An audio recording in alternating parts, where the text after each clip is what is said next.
So I'm so excited to be here with Dr. Margot Jacquot, who is the Chief Care Officer at the Juniper Center in Chicagoland. And we are here to talk mom to mom. So our challenges with parenting, it is good, especially when one of the moms is a licensed clinical psychologist. Mm-hmm. So what we want to talk about today is, Margot, I find that when kids get older, they want to push your buttons. They want to push your buttons, and my theory is the closer you are, they're trying to make you react so that they have an excuse for kind of leaving and separating. Right. So what is this about? What's going on? Right. Well, so I'm sure for those of you who have had kids, you remember that kids, when they're younger, will do things to get your attention. So you will look at them, you will interact with them. Mm. This is very different. Now, when you have a teenager or a pre-adolescent, they are going to do things to separate from you. So our tendency can be, we don't realize the rules of the game have changed necessarily, so we'll try to get involved, or we take the bait, which is your language. I love that. You know, you can just watch a kid, they throw out the line and we bite. Oh, they're just looking for a reaction. They're looking for you to explode is what they're looking for, just to lose your cool. That's right. And which not is so easy when you're a teenager. Which is so easy, right. And the best thing we can do is teach ourselves how to calm our own brains down. Mm-hmm.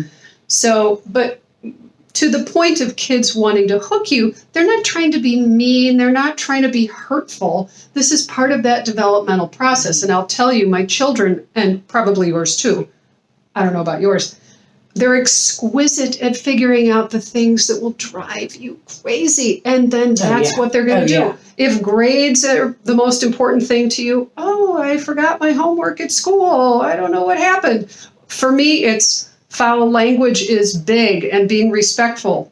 Guess what I got all kinds of once I started pushing back on that. So the question becomes, how do we allow our kids to separate and not get hooked? Right? So the way that I would suggest that you do that is, first of all, you need to sit down and figure out the things that you are likely to get hooked by.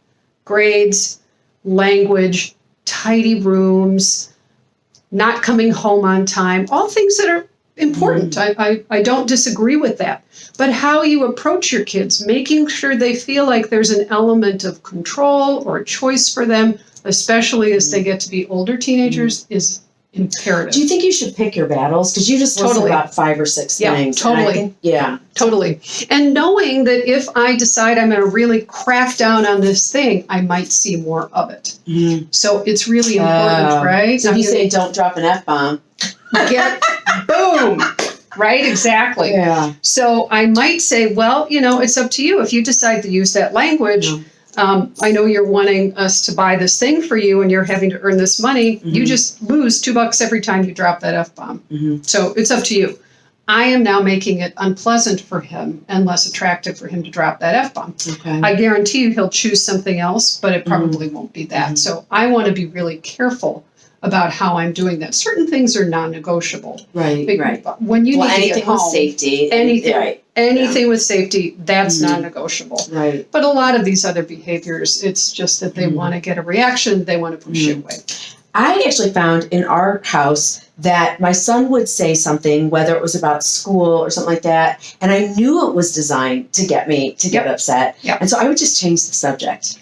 Kind of like when they're little, you can just give them a different toy. Right. I actually found that you could just completely change the subject. Yes. So if you get into A, B, yes, no, like introduce something else completely and it changed the conversation. Absolutely. You just distract them. Mm-hmm. And especially with younger kids, they can get really distracted pretty easily. I think as they get older, sometimes that can be harder depending on the kid. Mm-hmm. They'll say, hey, wait a minute, we were talking about this. But I love that idea, especially if it's something they want to be talking about.